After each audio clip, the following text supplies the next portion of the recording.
We're here in Charlotte, North Carolina at the Democratic National Convention, and we have bumped into our good friend. He is the Treasurer of the Commonwealth of Massachusetts. Steve Grossman joins us. Steve, great to see you here. Fancy meeting you here. Yes, strangers in the night, right, or in the day. Here is the situation. A lot of people are excited about the Massachusetts Senate race across the country, right? And they're also excited about the fact that Democrats have to tell the story about the real Mitt Romney, which we don't, unfortunately, know so well. So this is a big, even though it's not in Massachusetts, even though it's not John Kerry running, it's a big day for people who are from Massachusetts when it comes to politics nationally. Of course, you have Deval Patrick speaking this evening and talking about the Barack Obama he knows, and I think the reason the governor got elected, it seems to me, to a second term, and the reason he's going to be successful in talking about why Barack Obama deserves a second term is because Barack Obama has laid down a foundation over the past 3.5 years for 4 more years of economic opportunity.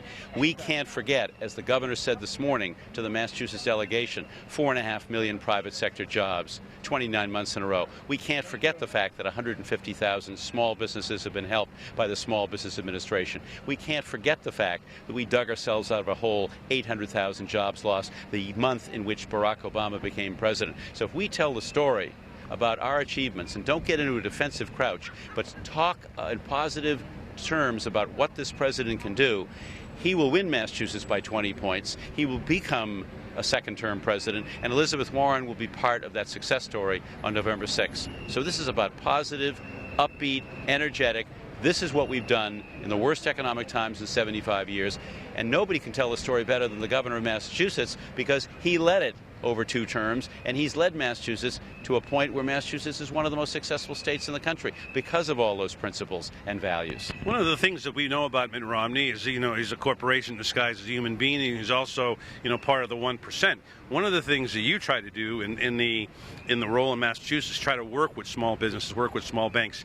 Tell our audience, which is now about 20 stations around the country, west to Denver, south to Florida, of how you've been able to work with with your department to try to bring in small business, to put state monies into small banks. Well, and it mirrors banks. What has happened on the Obama watch.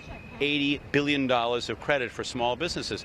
I became state treasurer and I said, we need to get money in the hands of small businesses. Small businesses created most of those 4.5 million private sector jobs. So we have moved hundreds of millions of dollars into small local community banks, which are lending money to small businesses that are successful, credit-worthy businesses. No taxpayer subsidy is involved, and those banks have helped the flow of credit. And so we're seeing jobs being created in the small business sector of the economy. To me, small business is the engine of growth for the entire U.S. economy. And if we do more of what we're doing in Massachusetts nationally, all over the country, with no taxpayer subsidy whatsoever. This isn't a government-subsidized program. This is the private sector putting state money at a competitive interest rate into small banks and seeing it flow into businesses, not only small businesses, but particularly businesses owned by women and people of color, because they've always been underbanked. What's the future for Steve Grossman? Well, right now the future is helping the president get reelected, helping Elizabeth Warren, and being the best treasurer I can be. After November 6th, I'll take a look at 2014 and decide how I can best serve the people of Massachusetts, and I look forward to having that conversation with you. Steve Grossman, right here in the great city of Charlotte at the Democratic National Convention.